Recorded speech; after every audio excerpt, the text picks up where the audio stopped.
Assalamu алейкум, ардактуу биздин көрүүчүлөр, амансыздарбы? Биз Бишкек шаарынын селекция айылынан өткөндөн кийин Байтөр деген конуштан сатыла турган дагы бир үйдү көрсөтмөкчүбүз. Туугандар, дареке көңүл буруңуздар. Сиздер Бишкекте селекция айылынан өткөнүңүздөрдөн кийин, новостройкасынан өткөнүңүздөрдөн кийин Алыкулова деген көчө келет. Башкача айтканда ушул жерде магистрал бүтөт. Магистрал ылдыйды карап Алыкулова көчөсү менен түшүп кетет. Ошонон бир аз өткөнүңүздөрдөн кийин эле 100 метр оң жакта жашыл заправка бар. Жашыл петролиум заправкасы бар. Ошол петролиумдан эле сол жакты карап, тоону карап туруп чыгып келе бересиздер туугандар. Дээрлик 1 километр жүргөнүңүздөрдө Байтөр деген новостройка башталат туугандар. Ошол новостройкага киргениңиздерден кийин Ак жол деген көчөнү көрөсүздөр туугандар. Мына Ак жол деген көчөнү көрөсүздөр. Жанында намазкана деген жазуу бар. Ушул намазкана деген жазуудан киргениңиздер деле туугандар, ушул турган 3-үчү үй жашыл крышадагы өзү сары түстө боелгон үй сатууга коюлду туугандар. Туугандар, биз сатыла турган үйдүн жанына келип калдык. Ушул биз көрсөткөн азыркы эле түшүндүрүп берген адрестен 30 метр асфальттан киргениңиздер деле туугандар. Ушул пескоблок менен курчалган ушул кызыл бардовый түстөгү дарбазадагы үй сатылат экен. Ээси аз жанымда туугандар. Кунт кой угуңуздар. Биз деталына жакшылап көрсөтүп айтып эме кылып беребиз. Ассаламу алейкум. Кандайсыз байке, жакшысызбы? Салам, шүгүр. Үйдү сатууга коюп турса? Иншалла. Кече койдук. Бисмилла деп киреличи кана. Кана бисмилла. Охо, машалла. Бул жерде бир чакан бак кылган экенсиз.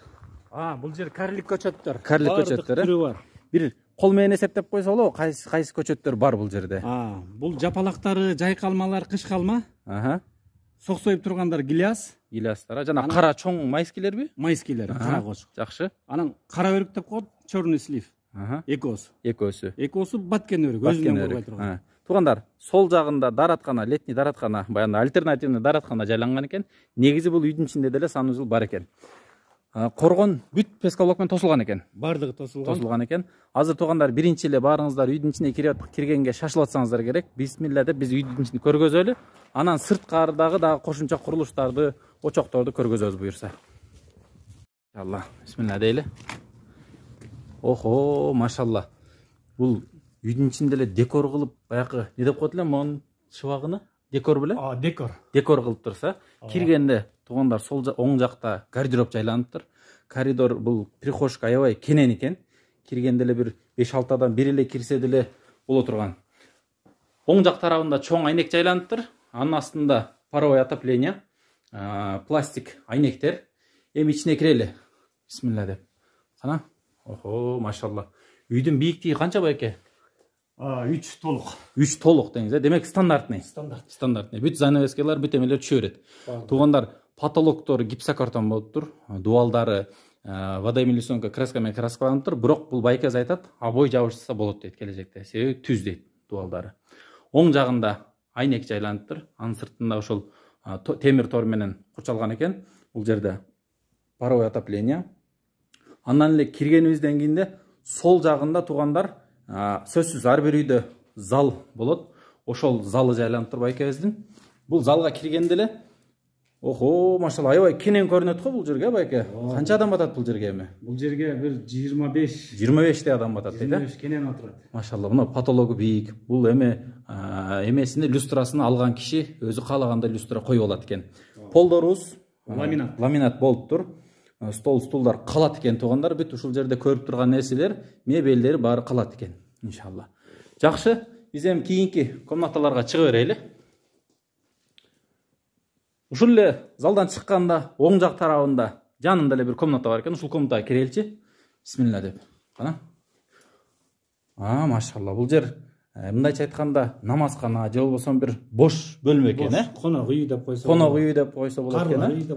Машалла, чоң аксакалдар келип калганда ушул жерге тышка чыга албай эле ошол жерде отуруп чайын иче берет. Жылуу, күн тарап деңиз, машалла, жакшы. Обогреватель бар экен, эми паровое отопление бар экен, занавеска. Үй апапакай болуп, мындай бир ашыкча эмеси жок, мындай аурасы аябай жарык, нурдуу экен. Анда эмесе кийинки комнаталарга кирели. Бул комнатадан чыгып туруп эле туугандар, оң жак жагына киргенибизде бул кайсы комната болуп калды ошондо? Ашкана. Ашкана, Охо, машалла. Ашкана туугандар аябай кенен экен. Жарык, кухонный гарнитура коюлуптур, газ плита коюлуптур. Бул жерде холодильник да бар экен, телевизор. Кыскасын айтканда семейный обед кылабызбы, ужин кылабызбы, аябай баягындай жакшы абырат экен. Бул жерге айнек коюлуптур. Айнектин сыртында темир тор, потологу пластик. Себеби бул жерде буу суу болуп калат, ошон үчүн гипсокартон болбойт. Гипсокартон болбойт. Туура айтасыз. Эми туугандар ушул эмеден чыкканда, бул эме байке, бул кухнянын узун туурасы примерно канча болуп калат? Кухня 6га 4. 6га 4. Жакшы. Бул жерде бүт ушул розетка эмелерди бүт коюп коюптур. Жер там бар. Бул жерде туугандар секретный погреб бар экен. Бул жерге ушул могул астынан кирет экен. Туугандар, эгерде биз элестете турган болсок, ушул комнатанын тең жарымынан аркы бетинде астында погреб бар экен. Ал жерге 2 метр бийиктиги. Это узун туурасы 2ге 4 болуп калат. 2ге 4 болуп калат экен. Бунун ичинде варенье жана картошка эмелерди койгонго болот. Салкын деңиз, Бул туугандар, бул эшик. Азыр биз сыртынан чыкканда түшүнүктүүрөөк болот. Бул эшик сыртындагы летний очокканага чыга турган эшик экен. Туура, Эми биз кухнядан кайра чыктык, туугандар. Кухнянын жанында эле мына бир кичинекей эшик бар экен. Ушул эшиктин ичинде, туугандар, санузел жайланыптыр. Машалла. Жарыгын жандырып коелу. Жарыгын азыр светин жандырайлычы. Мына туугандар, үйгө керектүү раковинасы коюлуптур, отопление бар экен. Бул жагында Аристон, бул жагында 100 литр Аристон, бул жагында мына душ жайланыптыр и туалет. Пол, теплый пол бар, Теплый пол бар экен, туугандар. Мына бул эми бүгүнкү күндө аябай ойлонуштуруп жакшы жасалган эмедерден экен, проекттерден экен. Мына туугандар. Эми байке экинчи этажды көрөбүзбү? Экинчи этажды көрөлү. Экинчи этажды көрөлү. Бисмилла деп туруп, мына. Мунун артында эме бар окшойт, кладовка бар окшойт, Мунун арты кладовка. Кладовкасы бар экен. Фильмде окаташ. Пылесос, андай. Алар да бар. Анан чара кастрюль коя турган. Кыскасы күндүк иштей турган буюмдарды эме кылсак болот экен, Бисмилла деп туугандар, биз экинчи этажга чыгайлы. Мына кооз гүлдүү кылып перилалар жасап коюптур. Бул жерде мына күн тараптан 2 айнек десин санга жарык берип турат экен. Күн тийип турат, жакшы. Машалла. Мына экинчи этажга чыктык. Бул азыр эми билесиздер, мансардный типте экен. Азыр экинчи этажга чыкканда эле сол тараптагы биринчи бөлмөгө кирели. Бул бөлмө жанакы ылдыйдагы эле залдын үстү окшойт, залдын үстү. Мына туугандар, бул жерде шкаф болсо, шкафтын аркы бетинде дагы бир аз бир 60-70 сантиметр дейлик орун бар экен. Паровой отопление бар, айнектери бар экен.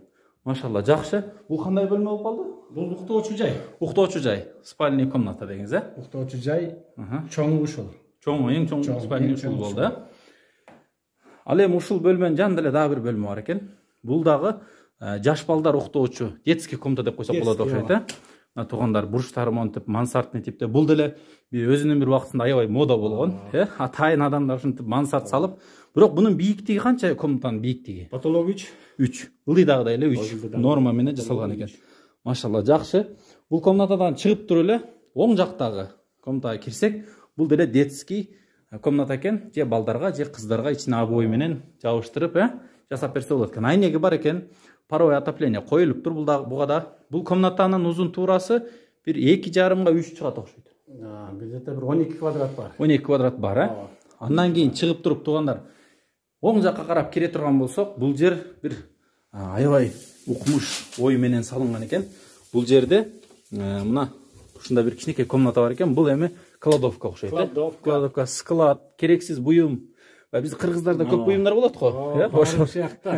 Көп нерсе ушунун ичинде экен, Кенен аягандай. Машалла. Буга деле айнек коюлуптур, свет кадимкидей. Же болбосо муну бир кандай десем, бир китеп окуй турган бөлмө кылып койсо деле болот экен, Бүгүнкү күндө жакшы. Кыскасы эмне болсо деле бир бөлмө, Бул бөлмөдөн чыгабыз туугандар. Ушун эле бет маңдайында мондай бир пластик эшик менен чыгат экенбиз. Эми туугандар, сөзсүз түрдө этаж үйдө жашагандар балкон менен аябай суктанат, мактанат дегендей, бул байке деле балконду чыкыр айткан экен. Машалла. Туугандар, бул ушундай бир жерде салынган үй. Муну көрүп турасыздар, Ала тоо көрүнүп турат жогору жакта. Абасы аябай таза. Жана айттыңыз эле, бул жакта кечкисин аябай салкын жайда, жайда. Шам киргенден багымдатка чейин шамал жүрүп турат деңиз, Жел келип турат. Бул жерде Бул пластик айнекти баягы түз шамал эме болбосун деп бул жакка айнек койбой, бул жакка айнек коюп турсуз, э? Жайкысын катуу шамал болот. Ошондон сактаныш үчүн айнек койдук. Болбосо ачык эле кылайын деген. Туугандар, бул жерге бир чакан тапчан койсоңуздар болот экен, же болбосо кровать коюп жайкысын уктасаңыздар да болот экен. Эң сонун болот. Же болбосо жаш балдарга баягындай пикник кылып, э? Ушундай кылса. Туугандар, көрдүңүздөр, үстү мондай жабылган. Шаар көрүнүп турат, сол жагын карасаңыздар. Бул жактан туугандар көрүп атасыздар, мына кара крышасы конверт жабылган үйдүн артында бул эме окшойт, бул көк жар эме, жал микрорайон көрүнүп турат окшойт. Шаарга жакын туугандар. Бул азыр биз турган жер селекциянын эле өйдөңкү бети болуп калат. Азыр магистрал жаңы түшүп, туугандар уланып, бул жактан Алыкулова менен кайра Ылдыйга, Сокулук тарапка түшүп кетет туугандар. Ошол эле магистралдын бүтүш жери, же болбосо Марчевичтин бир чети деп койсок деле боло берет экен, э? Жакшы байке, аябай үйдү жакшы салган экенсиз. Эми бул үйдүн сыртында бир коргонду да көрсөтүп койсок, э? Көрсөтөлү. Туугандар, биз үйдөн чыгып баратабыз, иншалла. Мына азыр сыртка чыктык. Баягы дарбаздан киргенде жакшы көрүнбөй калды окшойт. Бул жерге навес кылып, астын брусчатка кылып, бир канча машина, бир 4-5 машина батып калат го? 4-5 машина кенен батат. 4-5 машина кенен батат дейт. Бул жерде балдар ойночу кум, же болбосо жайкысын бир бассейн деле салса болот. Бассейн коюп берем жайкысын. Бассейн коет элеңиз, бул жерге. Анда туугандар, ушул үйдүн арткы тарабын өтөлү. Бул участогуңуз канча сотук негизи? Узуну 30 тураз 15, 4,5 сотук. Машалла, жакшы. Туугандар, бул жерге кичине бир навес кылып тур байкебиз. Себеби баягы көмүр, эмелер, отундар суу тийип албаш үчүн ушундай навес. Муну жеңил жасаган, бузганга деле оңой дедиңиз, э? Муну атайын жеңил кылдым. Анткени кереги жок болуп калса, бир 2 сааттык эле жумуш кайра алып койсо болот, э? Мына, туугандар, байкенин үй чарбасында мондай бир сонун бир домашний токтор бар экен. Балдарга домашний баягы нукура жумурткаларды берет экенсиз байке, таза, э? Биринчиси ошол, экинчиси баягы үйдөн ысырап болбосун деп, тамак аш төгүлбөсүн деп ушулар аны деле жеп коет деңиз, э? Машалла. Мына исрапка деле жакшы көңүл бурулган экен. Бул эми тооктун уясы, бул жер кладовка окшойт дагы бир, э? Склад. Окаташты коюп койсо болот. Инструмент, мужской кладовка деп коюңуз, э? Мужской кладовка. Туугандар, мына биз үйдүн артына өттүк. Артына өткөндө эле мына бурчта дараткананын берки бети болуп калат ошондо. Ошол жерге бул эме котельный жайгаштырып турсуз. Аны деле топкасын бир кирип көрөлү. Кана, бисмилла дейли. Мына туугандар, котельный. Байке, бул системаңыз кандай системада эме болгон? Котельный системасы. Бул система баягы ар кандай жолу бар экен, биздики паук. Үстүнө чыгат. Демек, бүт үйлөр бир ысыйт. Анан тегиз ылдый түшөт. Тегиз ылдый түшөт. Мына бул жакта щиттер коюлуп тур, котельный. Бул жерге деле бир тонна көмүрдө тизсе батат окшойт. Жөн эле батат экен, э? Жакшы. Печкасы бункерный. Чака менен эле төгүп коесуз, үстүнө болду. Ошондой го. Жанагы күрөктө отурбай, э? Үстүн ачылат. Туугандар, мына көрдүңүздөр, байкадыңыздар, мына. Үстүнөн эле ачат экен, эки чакка салып коет экенсиз, болду. Жакшы экен, аябай ыңгайлуу ойлонуш турган экенсиз да, э? Машалла, жакшы. Биз кайра котельнине чыгып туруп эле ушул үйдүн арт жагы, жанакы эле бул кухонный эме комната болчу. Ошонун эле бул жагында бир эшик бар эле, ошол эшикти азыр көрсөтөбүз. Бул жерди летний очоккана кылган экенсиз, э? Бул эми баягы кыргыз баласына керектүү той топур эмелерди керек. Жакшылыктар да ошол жерде. Мына туугандар, ушул эшиктен чыксаңыздар эле, мына периласы менен бул жерге бир кар, суу эчтеке тийбейт экен. Чыкканда эле мына оң тарабында очокту зыңкыйта салыпсыз. Бунун сыртынан бир илгерирээк ушул дизайн мода болгон да, э? Анан эми азыр кафелдер болуп кетпеди, бирок кафел жабышса болот. Кафелге дайын, кафелге дайын. 3 казан.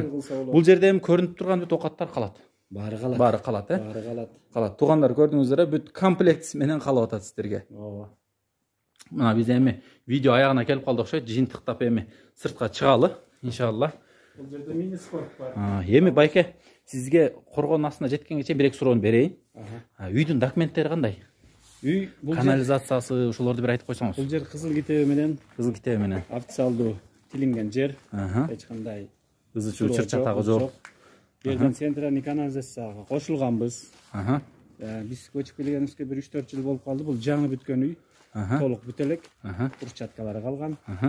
Негизинен бул жердин абасы, жолдун жакшысы баардыгы ойдогудай. Ойдогудай.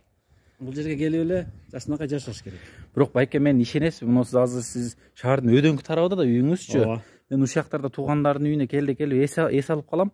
Аябай мындай жакшы да, абасы таза, чем шаарга караганда ызы чуу жок, азында угуп тургандай шагыр-шугур үн угулбайт да. Сөзсүз, бул жердин абасынын айырмасын шаарда жашаган кишилер келгенде эле билет.